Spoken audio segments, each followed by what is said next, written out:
आज जो हमारे गेस्ट हैं यहाँ पर पीछे बैक स्टेज पर, उनको किसी भी तरह के कोई भी इंट्रोडक्शन की जरूरत नहीं है। आप सब लोग उनको बहुत अच्छे से जानते हैं और उनको बहुत प्यार करते हैं। Please give an energetic and warm welcome to the one and only doctor Vikas Divya Kirti sir.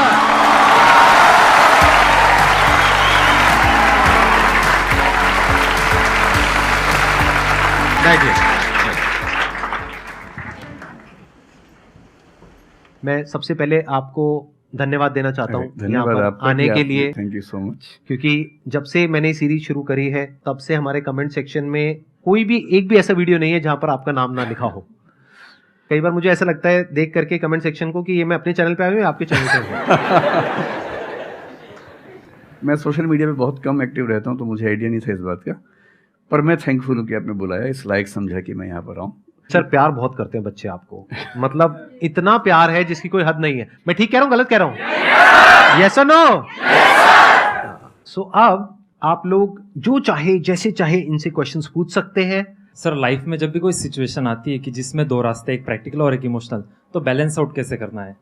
Emotional और प्रैक्टिकल में हमेशा विरोध नहीं होता है, कभी कभी साथ भी चल सकता है। और सिर्फ इमोशनल कुछ नहीं होता, सिर्फ प्रैक्टिकल कुछ नहीं होता, प्रपोर्शन का डिफरेंस होता है।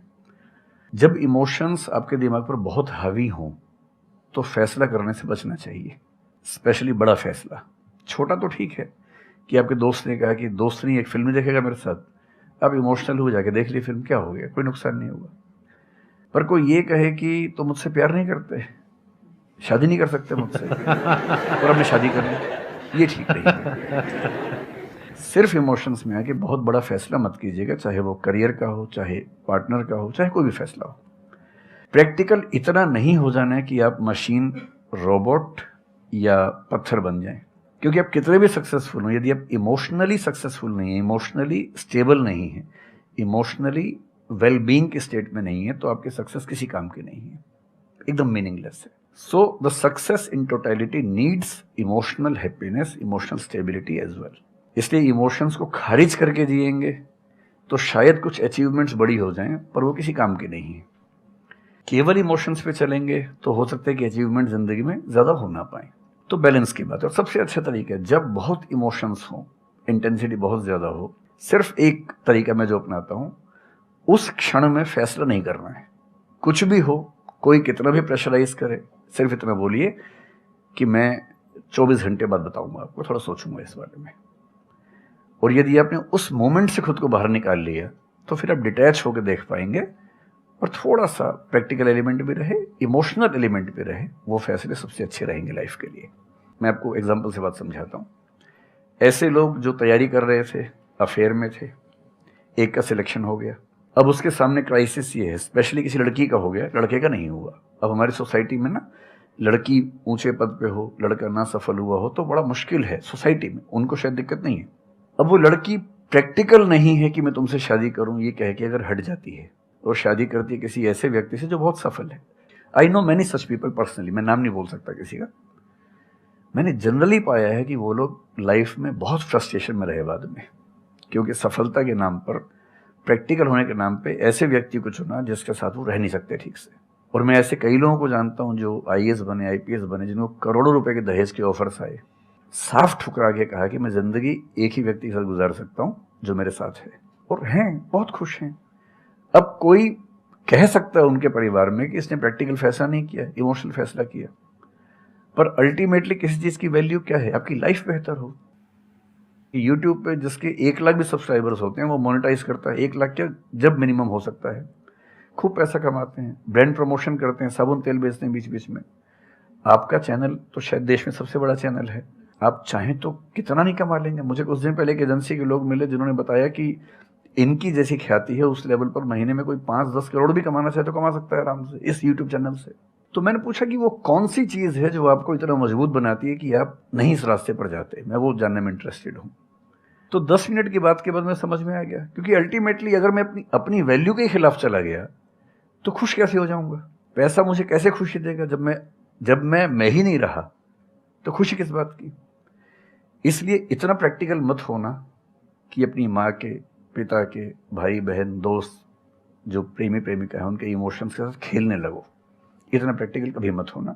इतना इमोशनल मत होना कोई आपको बेवकूफ़ बना सके, बात बात पर बेवकूफ़ बनाता रहे। और बैलेंस जिंदगी जो है ना वो मध्य मार्ग में है, जिंदगी एक्सट्रीम पे नहीं है, मध्य में है। तो प्रैक्टिकल और इमोशन का बैलेंस रखिए, लाइफ बढ़िया होगी।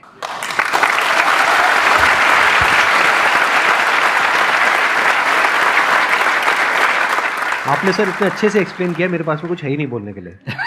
यूजुअली मेरे पास में कुछ होता है ऐड करने के लिए, लेकिन आपने पूरा ही उसका ऐसा निचोड़ निकाल दिया। आपने YouTube पे इतना बोला कि सच में नहीं बचा होगा आपके पास।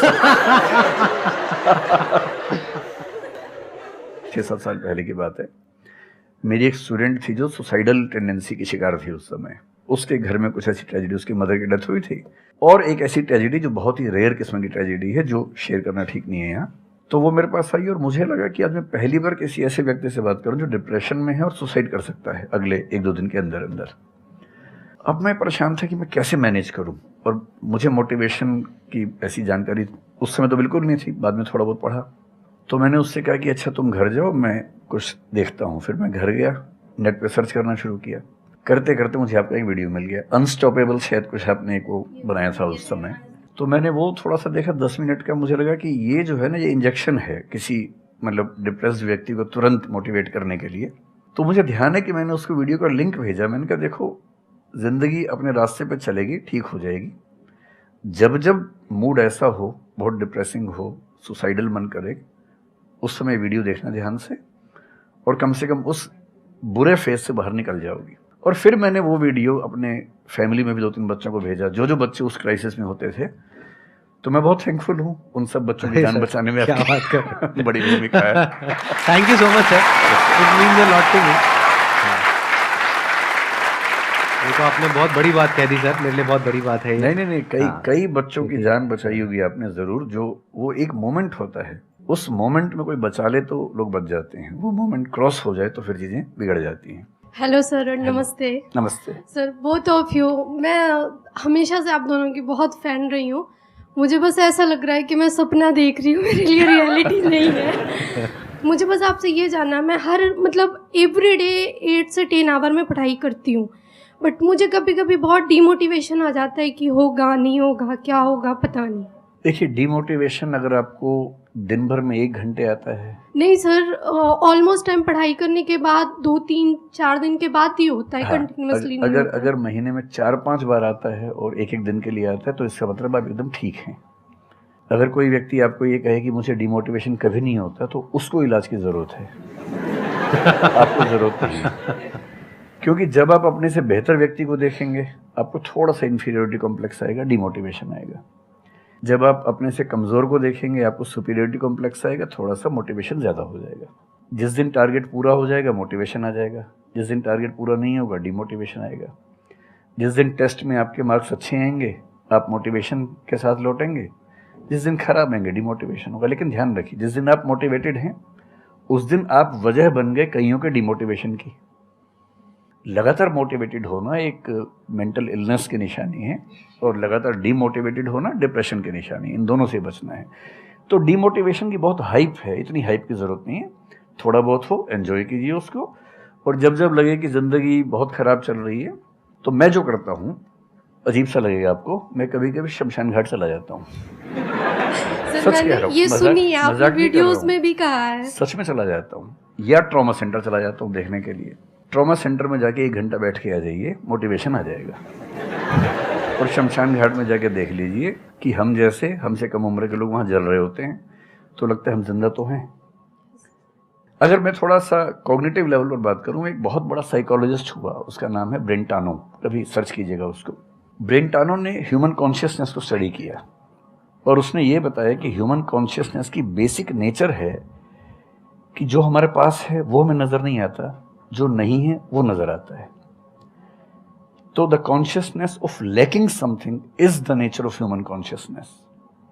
इसलिए इसी बात को एक शेर में, बहुत प्रसिद्ध शेर में कहा गया है, दुनिया जिसे कहते हैं जादू का खिलौना है, मिल गया सो मिट्टी है, नहीं मिला वो सोना है।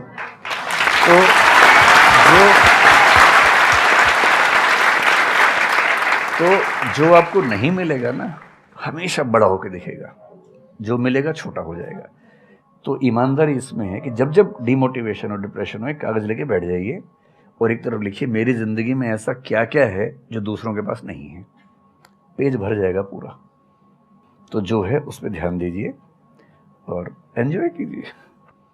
मेरा क्वेश्चन है कि आजकल बहुत लोग बोलते हैं कि एजुकेशन सिस्टम हमारा पुराना हो गया है और बहुत लोग बोलते हैं कि इसे चेंज करना चाहिए और ये सारी चीज़ें बहुत पुरानी हो रही है जो हम अभी करंटली पढ़ रहे हैं। तो इस पे आपका ओपिनियन क्या है? एजुकेशन सिस्टम में तो बहुत मेजर चेंजेस की ज़रूरत है और ये बात भारत सरकार ने एक्सेप्ट भी की है, नई पॉलिसी भी लेके आए हैं। मतलब मुझे लगता है कि कई लेवल्स पे देखना है। सबसे पहले तो ये डिफाइन करना ज़रूरी है कि एजुकेशन का पर्पज़ है क्या। क्या पर्पज़ केवल नौकरी लेना है, एक जॉब मिल जाए, वही पर्पज़ है? मैं उससे एग्री नहीं करता हूँ। मेरी राय में एजुकेशन का बेसिक पर्पज़ है कि एक होमो सेपियंस एक इंसान बन जाए, सोचना आ जाए, उसको समझना आ जाए।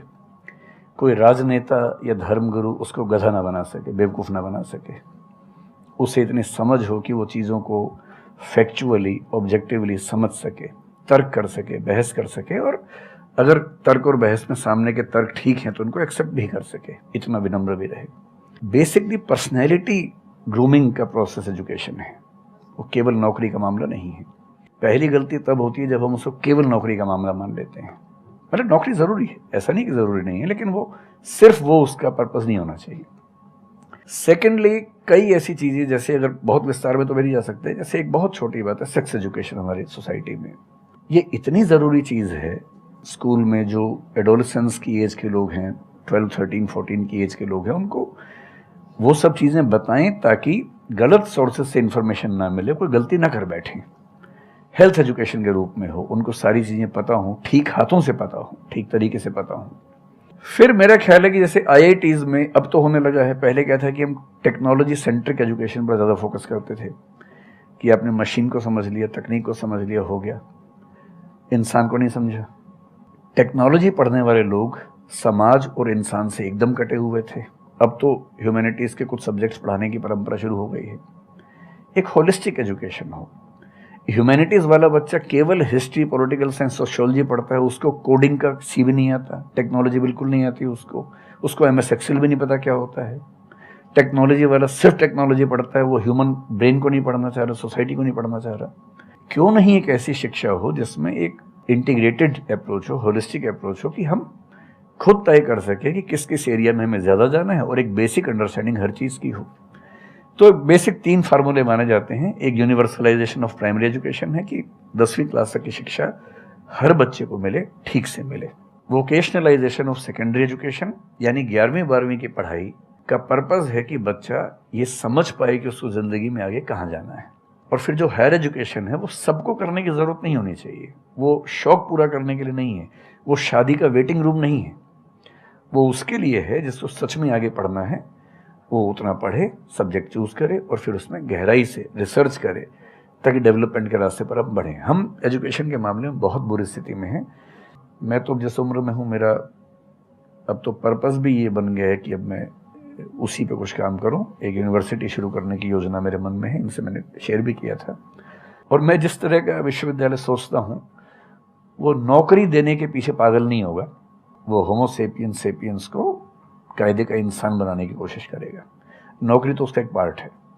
मतलब आप जितने भी सफल लोगों को देखेंगे जनरली, जैसे मैंने इन्हीं से पूछा, ये जिस फील्ड में सफल हैं, इनका जो करियर है, अगर मैं इसको छोड़ भी दूं तो अदरवाइज भी जो इनका करियर है वो उस विषय से जुड़ा हुआ नहीं है जो इन्होंने पढ़ा है ग्रेजुएशन में।